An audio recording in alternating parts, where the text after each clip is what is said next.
Welcome to smart wrestling channel. நண்பர்களே, இம்பார்ட்டண்ட்டான wrestling news தான் பார்க்க போகிறோம். அது முன்னாடி சேனல் சப்ஸ்கிரைப் பண்ணிட்டு லைக் ஒன்று தட்டி விட்டு பாருங்கள். ஃபஸ்ட்டு ஸ்டார்ட் பண்ணுவோம். கடைசி கட்டத்துக்கே போயிடலாம். இதுக்கப்புறம் டைரெக்டாக நைட் ஆஃப் சாம்பியன் தான்.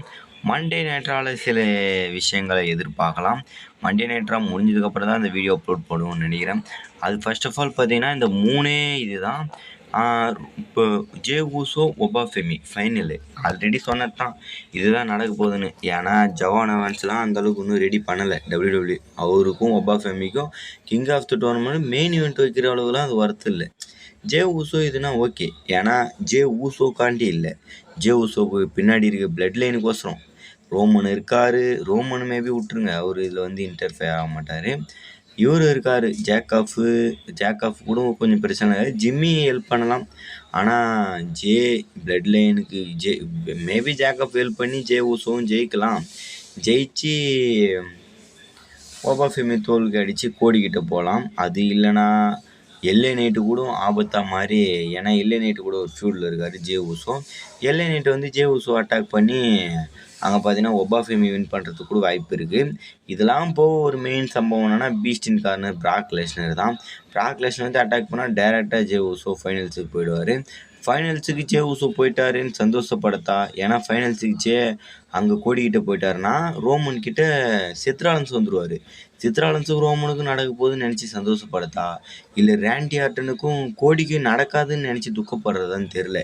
ஏன்னா கோடிக்கிட்ட ஜே போயிட்டாருன்னா ரேண்டி எப்படி சம்மர்ஸ்லாமில் மோத முடியும், அது வேறு இருக்குல்ல. இங்கே நான் என்ன நினைக்கிறேன்னா, ஒபாவை வின் பண்ண வச்சுட்டு ரோமன் பக்கம் போக வச்சுட்டு அங்கே ரேண்டி ஆர்டன் ரிட்டர்ன் பண்ணி கோடி விசஸ் ரேண்டி நடந்தால் நல்லா இருக்கும்னு நினைக்கிறேன். என்னோட ஒப்பீனியன். உங்களோட ஒப்பீனியன் என்னன்றதை மறக்காமல் கமெண்ட் பண்ணுங்கள். ரோமன் விசஸ் செத்து அவங்க நடக்கணுமா, இல்லை கோடி விசஸ் ரேண்டி அப்படி நடக்கணுமான்றத ஸ்டிப்புலேஷனை நீங்கள் மறக்காமல் கமெண்ட் பண்ணுங்கள்.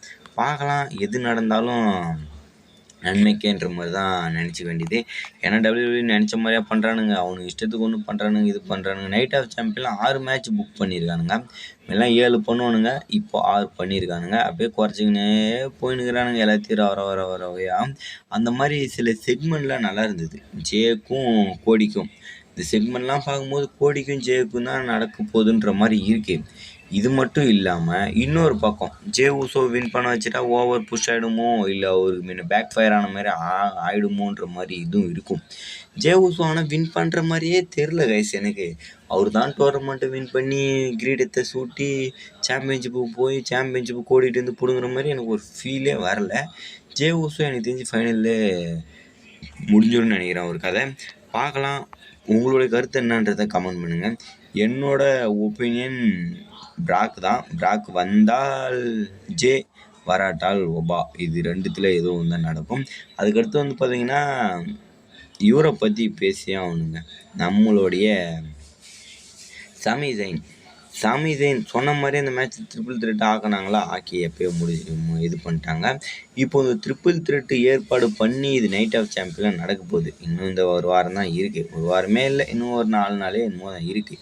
இந்த ட்ரிபிள் த்ரெட் மேட்ச்சில் சாமி ஜெயின் வின் பண்ணுவோன்ற மாதிரி ஏதோ ரூமர் போயிட்டுருக்காமே ப்ரோ. அது ஏன் ப்ரோன்னு கேட்டிங்கன்னா, அந்த ரூமர் உண்மை இல்லை, பொய். ஏன்னா சாமி ஜெயின் இந்த சாம்பியன்ஷிப் வின் பண்ணிட்டாருன்னா king of the tournament win பண்ணுறவங்க சாமி ஜெயின் விசஸ் ஜே இல்லை ஒபா எப்படி நடந்தால் எப்படி இருக்கும், சுத்தமாக நல்லா இருக்காது. ஏன்னா ஸ்டோரி ஏற்ற மாதிரி இருக்காது, ஒன்றுமே இருக்காத மாதிரி இருக்கும். சமீசன் வாய்ப்பு இல்லை. குந்தர் வாய்ப்பு இருக்கான்னு கேட்டிங்கன்னா குந்தருக்கு ஒரு 40% வாய்ப்பு இருக்குங்க. ஏன்னா குந்தர் கிட்டத்தட்ட 3 டைம் தோத்துட்டாரு கோடிக்கிட்ட. இப்போது இதுக்கப்புறமும் தோற்றா 4வது டைம் ஆகிடும். எனக்கு தெரிஞ்சு 3 டைம் தோக்க வச்சிட்டாங்களேன்றது கூட ஒரு வெற்றி. இந்த சாம்பியன்ஷிப் கை மாற்றலான்ற மாதிரி கூட பார்ப்பாங்க. அப்படி மாற்றிட்டாலும் ஜே விசஸ் குந்தர் அது நல்லா இருக்காது, அப்படி வந்துடும். இல்லை ஒபா விசஸ் குந்தர் அப்படி வராது, ஏன்னா அதுக்கு இதுக்கு சம்மந்தமே இல்லாத மாதிரி இருக்குது. ஒபா வின் பண்ணால் ரோமன் கிட்ட தான் போகிற மாதிரி இருக்குது. நான் என்ன நினைக்கிறேன்னா, இது ட்ரிபிள் த்ரீலையும் சாம்பியன்ஷிப்பு ரீட்டைன் தான் ஆக போகுது. ரீட்டைன் ஆகி ஒன்று கோடி ரோஸ் ஜே ஊசோ கூட சாம்பியன்ஷிப்பு டிஃபெண்ட் பண்ணணும், அப்படி இல்லைனா ரேண்டி ஆர்டன் கூட டிஃபெண்ட் பண்ணணும். டிஃபெண்ட் பண்ணி அங்கே தான் கோடி தோக்கணும், இங்கே எங்கேயும் தோக்க தேவை. சமி ஜெயின் ரொம்ப நாள் போராடுறாரு, அவருக்கு சாம்பியன்ஷிப் தேவை, பட் இங்கே தேவையில்லை. அதுக்கு அடுத்தது எடுத்துன்னு போனால் நல்லாயிருக்கும். நீங்கள் என்ன நினைக்கிறீங்க? உங்களோட ஆப்ஷனை மறக்காமல் கமெண்ட் பண்ணுங்கள். நெக்ஸ்ட் ஒரு தலைவலியில் சந்திக்கலாம். வேறு ஏதாவது சூப்பர் ஸ்டார் பற்றி அப்டேட் சொன்னால் மறக்காமல் கமெண்ட் பண்ணுங்கள். Bye bye guys.